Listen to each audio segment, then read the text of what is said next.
مگر ہمیں حدیث سے ہمیں کیا پتہ چلتا ہے پوئٹری سے؟ جو ہے نا 2 سفر، یہاں سے اشارہ ہے کہ یہ 2 بزنس کرتے تھے، بزنس ٹرپ، ایک سمر سیزن ٹرپ اور ونٹر۔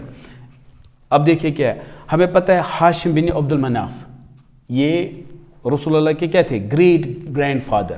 ابھی ڈیٹیل میں نہیں جانا ہے، جیسے ہم نے اسپیشل لیسن میں ہم نے ان کے بارے میں ہم پھر کہتے ہیں کہ کون تھا کیا تھا، یہاں پہ اب اتنا ہی دیکھیے۔ ہاشم بن عبد المناف یہ بہت ہی فیمس تھا، اس کا اصل میں نام تھا عمر۔ تو ہاشم ہو گیا بریک کرنا۔ یہ کیا کرتے تھے؟ یہ سب جتنے بھی حجاج ہوتے اس وقت یا کوئی پرابلم ہوتی تھی، فوڈ نہیں ملتا تھا، قلت ہوتی تھی اس کی، تو یہ سب کو کھانا کھلاتے تھے۔ اور کھانا کیسے کھلاتے تھے؟ یہ جیسے بریڈ اور میٹ کو مکس کر کے پھر انہوں نے اسٹارٹ کیا تھا سب کو۔ جیسے ہم جب کچھ کریں گے ہم کچھ سوچیں کہ خود ہی کیا کیا دیں گے، اس وجہ سے اس کو بھی سوچنا پڑا کہ عوام کو کیسے ان کو کھانا دیں گے۔ تو انہوں نے بھی کچھ کیا تھا، یہ 2 ملا کر ان کو دیں گے۔ پھر انہوں نے یہ سٹارٹ کیا تھا ایک خاص، جس کا نام ہم سب کو پتہ ہے، جو حدیث میں بھی ہے، ثرید اس کا نام رکھا تھا۔ یہ ثرید اس نے سٹارٹ کیا تھا دینا، یہ اس کا مطلب یہ اس کے آپ سمجھو اخلاق میں سے تھے، یہ بیسٹ مانا جاتا، اس لیے فیمس ہے اس چیز سے۔ یہ کھلاتا تھا سب کو، جب ایسی حالت ہوتی تھی، فوڈ کی کمی ہوتی تھی، یہ کھلاتا تھا۔ انہوں نے سٹارٹ کیا، مگر اس سے زیادہ انہوں نے کیا سٹارٹ کیا تھا جو بیسٹ ہے؟ یہ جو بزنس 2 ٹرپس ہیں، یہ اسی نے سٹارٹ کیا تھا۔ قرآن نے صرف کہا یہ 2 بزنس کرتے ہیں، سمر میں اور ونٹر میں، اور اللہ اور ان کو کوئی کیروان کے ساتھ کوئی چھیڑ خانی نہیں کرتا ہے۔ یہ ان کو سیکیورٹی دی تھی رب نے اس کعبہ کی وجہ سے۔ اجمالی تفسیر اس کا یہی ہے، لہٰذا ان کو چاہیے کہ وہ کیا کرے؟ عبادت اس کعبہ کے رب کا کرے۔ مگر وہاں 2 بزنس کے بارے میں کہا گیا، یہ آخر میں کس نے بزنس سٹارٹ کیا تھا؟ آپ سمجھ گئے؟ تو یہاں پھر پتہ چلتا ہے کہ یہ تھا اصل میں یہی ہشام۔ جیسے کہ ابن ہشام، دیکھو کوئنسیڈنس کتاب میں بھی ابن ہشام والیوم 1 پیج نمبر 128 میں ہے، اس میں بہت زیادہ پوئٹری ہے۔ وہاں پہ پوئٹری ہے، عمرو الذی حشم الثرید لقومہ، جو عمر تھا یعنی کہ کون؟ عمر بن عبد المناف، انہوں نے حشم الثرید لقومہ، یہ جو ثرید ہے فوڈ اپنے قوم کے لیے دیا۔ قوم بمکہ مسنتین عجاف، جب عجاف خدا تھا، جو قرآن میں سورہ یوسف میں بھی یہ ورڈ استعمال، تو اس وقت یہ سب کو کھلاتے تھے۔ سنت اللہ رحلتان کلاہما، یہ انہی کی سنہ ہے، طریقہ ہے، جو رحلتان 2 سفر انہی کے ہیں، سفر الشتاء و رحلت الاسیاف، سمر اور ونٹر انہوں نے سٹارٹ کیا۔ آپ سمجھ گئے؟ تو جو وہاں پہ لإلاف قریش کے ریلیٹڈ بزنس کیا کرتے تھے، تو یہ سیرہ میں آ گیا۔ مگر یہاں پہ یہ نہیں لکھا ہے کہ یہ کس نے کیا تھا۔ جب ہم سیرہ پڑھتے تھے وہاں یہ بھی پتہ چلتا ہے کہ فلاں نے کیا تھا۔ تو یہ کہاں سے ہمیں پتہ چلا؟ پوئٹری سے۔ تو بہت ساری چیزیں ہمیں پوئٹری سے، یعنی کہ یہ بھی سورس ہے۔ اب یہ بیچ میں پوئٹری کیسے آ گئی؟ فار ایگزامپل یہ کیا غالب اور سر سے جیسے کمرے میں بیٹھے ہو پوئٹری لکھی تھی؟ ہم اکثر جب پوئٹری پڑھتے ہیں تو ذہن میں ہوتا ہے جیسے غالب، سر سید احمد خان، وہ پھر ہم قافیہ ملاتے تھے، پھر لکھتے تھے کسی کے بارے میں، محبوب کے بارے میں۔ ایسا نہیں تھا۔ یہ پوئٹری کا اس زمانے میں کیا میننگ تھا، تھوڑا سا میں توجہ آپ اچھی طرح، پوئٹری کیا تھی، کیوں اتنی؟ کیونکہ ہمیں کبھی یہ ہوتا ہے کہ شاید بیٹھ کے لکھا ہے اس نے، ایسا نہیں ہے جو ہم نے آج تک دیکھا ہے۔ پوئٹری کا مطلب ہے نیوز چینل۔ کیا ہے؟ News channel. اچھی طرح یہ آپ سیرہ میں دیکھیں گے پریکٹیکلی کہ یہ نیوز چینل ہی تھی۔ پہلے یہ ایک آرٹ ہوتا ہے پوئٹری، کوئی جلدی ودن سیکنڈ شاعری بناتا ہے، ہم صرف پڑھتے ہیں، ہم کافی یہ محنت کرنی پڑتی ہے، مگر ان کو ودن سیکنڈ سے بنا سکتے ہیں۔ یہ سب کو ٹیلنٹ نہیں ہوتا ہے۔ جیسے نیوز رپورٹر، وہ کیسے 1-2 چیزیں دیکھتا ہے پھر بڑی نیوز بناتا ہے، ایک آرٹ ہے۔ تو اس زمانے میں CNN، BBC، NDTV کیا تھا؟ پوئٹری۔ یہ دیکھیں گے ہم انشاءاللہ۔ فار ایگزامپل کسی کو ظلم ہوا یہاں پہ، اس کو کوئی نہیں کچھ کہتا ہے، مظلوم کو ہونے دو، مگر اگر یہ نیوز میں آ گیا سرکار خود ہل جاتی ہے، بھائی جلدی سے ایکشن لے لو۔ یہی ہے نا؟ پوئٹری میں یہی ہوتا تھا، جب کسی کو ظلم ہوتا تھا تو وہ شاعری بولتا تھا۔ اگر شاعری سٹرونگ ہے اور شاعر خود فیمس ہیں تو پھر اس کو انصاف کیوں؟ کیونکہ وہ اس شاعری میں یا تو جس نے جو ظالم کرنے والا ہے مظلوم ہے ایسے ایسے الفاظ استعمال کرتا تھا لوگوں کو یہ یاد رہتا تھا، جب یاد رہا وہ دوسروں کو بتاتا تھا، دوسرے تیسرے کو بتاتا تھا، لہٰذا کیا ہوتا تھا اس کی جس نے یہ کیا تھا جو ظالم ہے اس کی بدنامی، جو مظلوم ہے اس کے لیے ہوتی تھی سمپیتھی۔ اب اس سے کیا ہوتا ہے یہ بن گئی تھی نیوز چینل اس زمانے میں۔ یہی ہم دیکھیں گے انشاءاللہ سیرہ میں کہ ایسا ہوا، پھر یہ پوئٹری کرتے تھے اور ان کو پھر انصاف ملتا تھا، یا کوئی نہ کوئی ضروری نہیں وہی انصاف کرے، بیچ میں دوسرا آتا ہے وہ خود کرتا ہے، کیوں؟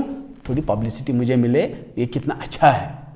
یہی برابر ایگزیکٹلی ہی ہو رہا ہے کہ ایک نے ظلم کیا دوسرے پارٹی کا آتا ہے، کیوں آتا ہے؟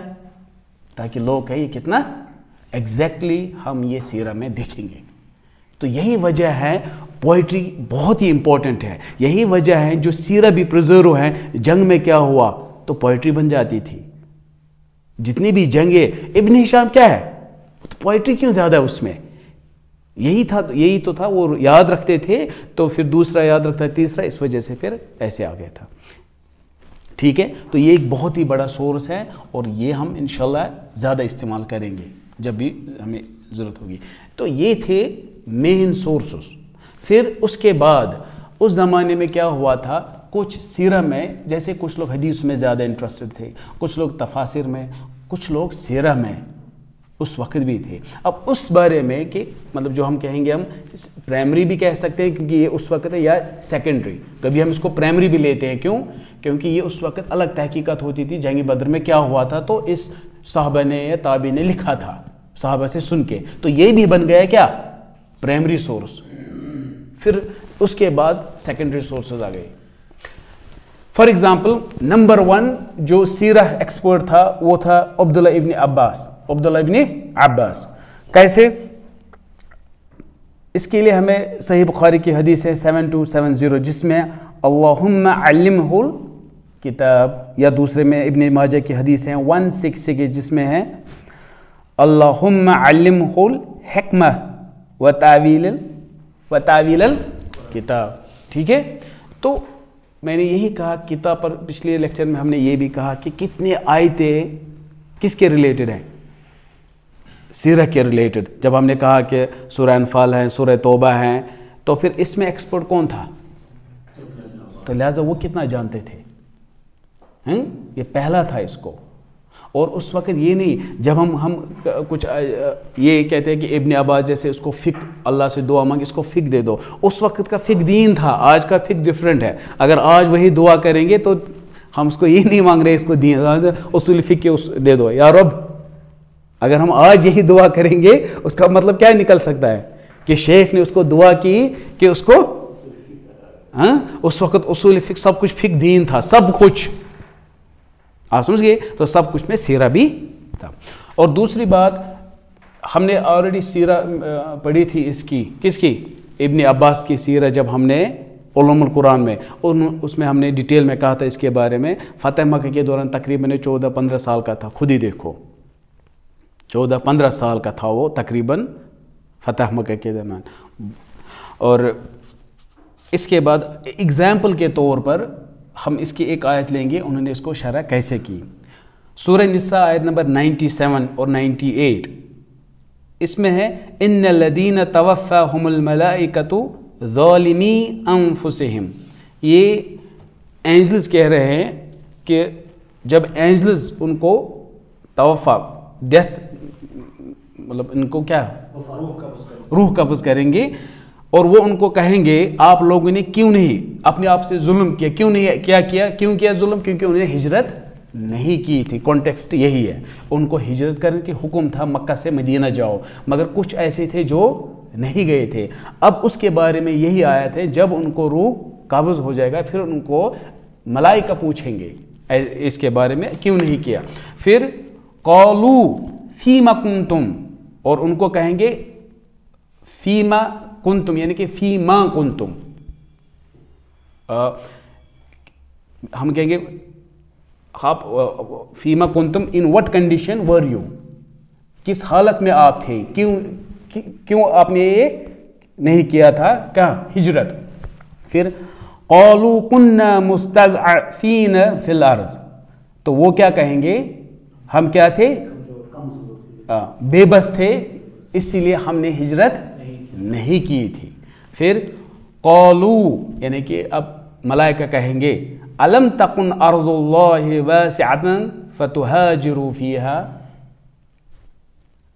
وہ کیا کہیں گے؟ ہم بے بس تھے، انہیں کیوں آپ نے مطلب عبادت وہاں نہیں کی کیونکہ وہ کرنے نہیں دیتے تھے، تو کیوں باقی زمین تو اللہ کی تھی، آپ نے کیوں نہیں ہجرت کی وہاں عبادت کی؟ تو پھر اس کے بعد ہیں فَأُولَئِكَ فَأْوَاهُمْ جَهَنَّمُ وَسَاءَتْ مَصِيرًا، یعنی اب قرآن میں یہ کہتا ہے کہ کیونکہ انہوں نے ہجرت نہیں کی تھی، وہ وہاں رب کی عبادت نہیں کر پائے، ان کو ہجرت کرنی تھی، لہذا ان کے لیے پھر کیا ہے؟ ان کے لیے جہنم ہے۔ آپ سمجھ گئے؟ یہ کانٹیکسٹ اس کے بارے میں۔ اب ہمارا کام جو ہے اس کی نیکسٹ آیت سے ہے۔ اس کے بعد جو آیت ہے اِلَّا الْمُسْتَضْعَفِينَ، سوائے وہ جو کمزور ہیں، بے بس ہیں، من الرجال، مردوں میں، پہلے سب کو کہا تھا کیٹیگری سب ہے اس میں، پھر کہا تھا الا من الرجال والنساء والولدان لا يستطيعون حيلة ولا يهتدون سبيلا، یعنی کہ وہ پلان نہیں کر سکتے تھے، وہ نہیں کر سکتے، وہ جا سکتے تھے وہاں پہ، تو انہوں نے 3 کیٹیگری کہی تھی۔ پھر کیا کہتے ہیں؟ ابن عباس کہتے ہیں کنت انا وامي من المستضعفين من النساء والولدان، وہ کہتے ہیں کہ اس میں جو نساء ہے یہ میری ماں ہے، یعنی کہ میں ہم اسی گروپ میں ہیں، اور اس میں جو بچے ہیں وہ میں ہوں۔ آپ سمجھ گئے؟ تو یہ بھی سیرہ کا ہمیں یہاں سے ایک ٹکڑا ملتا ہے، اور اس کی شرح یہاں سے پتہ نہیں چلتا تھا کون کہاں تھا، یہ کہتے ہیں کہ اس میں نہیں تھا، یعنی کہ دیکھو کتنی، اور اس میں صرف اکثر ہم صرف ابن عباس کا ہے، آپ دیکھو گے اس کی شرح صرف ہم کرتے ہیں صرف اس میں کون آتا ہے؟ ابن عباس۔ تو ایک اگزامپل کے طور پر تھا کہ سیرہ وہ ایکسپرٹ تھے سیرہ میں بھی۔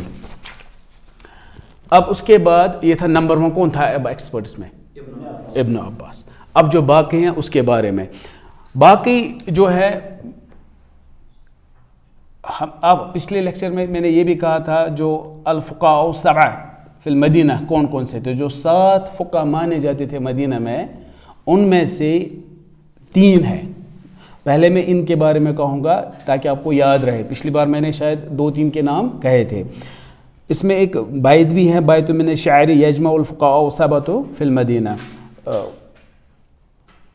جو امام نحوی کی تہذیب الاسماء واللغات، یہ شعر میں نے ڈائریکٹلی اسی سے لیا ہے، جس کے جو 4 والیوم میں ہے، اور جلد نمبر 1 پیج نمبر 172، یہ آن لائن بھی چیک کر سکتے ہو، میرے پاس ایک خود کتاب نہیں ہے، ہمارا میکسیمم آن لائن ہی ہے، تو اسی میں یہ مینشن کیا ہے۔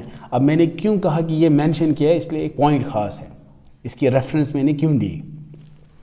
جو 7 ہے اس شعر میں، جو 7 ہے اس میں 2 میں تھوڑا اختلاف ہے، مطلب کچھ لوگ کہتے ہیں یہ 2 نہیں ہے، یہ 2 ہے، لہٰذا اگر میں کہتا ہوں یہ 7 ہے تو یہ انہوں نے کتاب میں لکھا تھا، اور دوسری جگہ دوسرے لکھتے ہیں، اس وجہ سے مجھے ریفرنس دینی پڑی، کیونکہ اگر کوئی کہے گا کہ آپ نے یہ 7 کا، اس میں تو یہ 2 نہیں ہے۔